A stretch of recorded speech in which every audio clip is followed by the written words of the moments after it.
Құрметті менің каналым оқырмандары, каналыма қош келдіңіздер. Сіздермен жақсы мәліметпен бөлісетін боламын. Балам құрметке ие болсын десең, ата-ананың баласына көңіл бөлуі баланың өзіне деген құрметін оятады. Егер бала өзін ешкім жақсы көрмейді деп өссе, оның жан дүниесі бос аласапыран болады.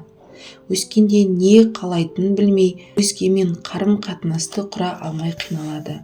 Ата-ананың маңызды міндеттерінің бірі баласына өзіндегі бар жақсылықты, адамгершілікті, еңбекқорлықты, қалай жұмыс жасау керектігін сіңіртіп өсіру керек. Адамгершілік пен мейірімді сіңіріп өскен бала өзіне сенімді, қоғамдағы түрлі адамдармен үйлесімді қарым-қатынас құра білетін болады. Ата-ана баласына өзінің сүйіспеншілігін жүрегінен орын алу үшін түсіндіру керек. Енді қалай түсіндіреміз? Бойындағы ерекшеліктерге басымдылық беру керек. Екіншіден, көрсеткен оң нәтижелі істерін мақтау арқылы. Дені сау перзент сүю алдымен Алланың, екіншіден ата-ананың жауапкершілік ісі. Баланың сүйкімді, тартымды болуы маңдайына біткен бақ. Сонымен қатар баланың болмысын аша білген ата-ананың еңбегі. Ата-ана баласының сымбатын, мінезін мақтағанда әрдайым көзіне қарап айтқаны абзал.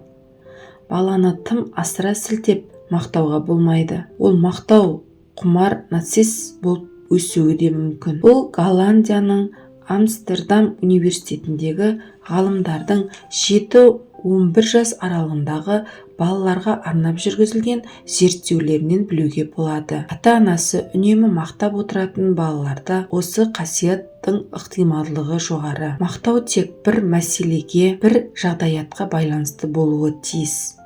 Сонда баланың бойында жақсы сөзге масаттанып кетпей, жүрегінде сенім пайда болады.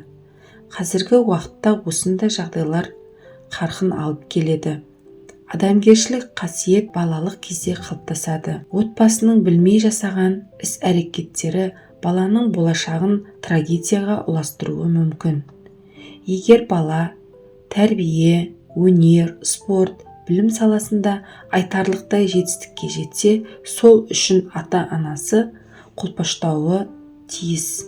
Өйткені балаға дем берген сайын ол көңіл бөлген ісіне, баланың мұндай кездегі мақтауларға қуануы қалыпты жағдай. Еңбегімен көзге түсіп, ерекшеленген кезде отбасының оған көңіл бөлуі, баланың қалыптасуы одан әрі жоғарылады. Ал балаңызда нақты көрсеткен жетістік жоқ болса, онда сырт әрекетіне, көркемдігіне, жынысына, ақылына қарай мақтай беру. Мұндай мақтаулардың нәтижесінде бала уақыт өте келе өзін басқалардан жоғары сезініп бастайды.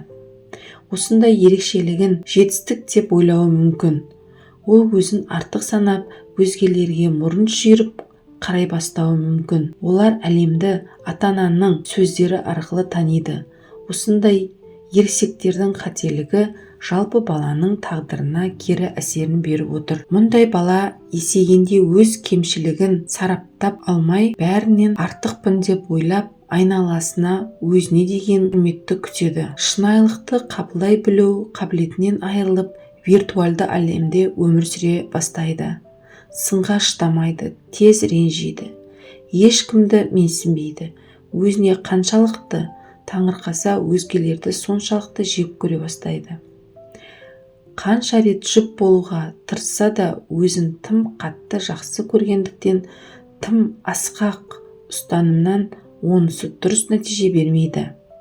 Ата-ана баласының өзіне деген құрметін қалыптастырып, оған қоса жақсы қасиеттерін, мысалға, үйді жинауда маған көмек берген үшін жақсы болды, сені мақтан тұтамын деп көтермелеп отыру баланың жақсы бақытта жетілуін қалыптастырады. Істі, талпынысты мақтау нацизмге ұрындырмайды. Баланы дұрыс мақтау өн бойынан мейірімді оятып, елге көмек беретін елгезек еңбекқорлықты сіңіреді.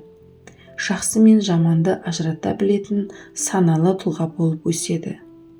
Тыңдағандарыңызға рахмет. Каналға жазылуды ұмытпаңыздар. Достарыңызға таратыңыздар. Жақсы, сау сәлеметте болыңыздар.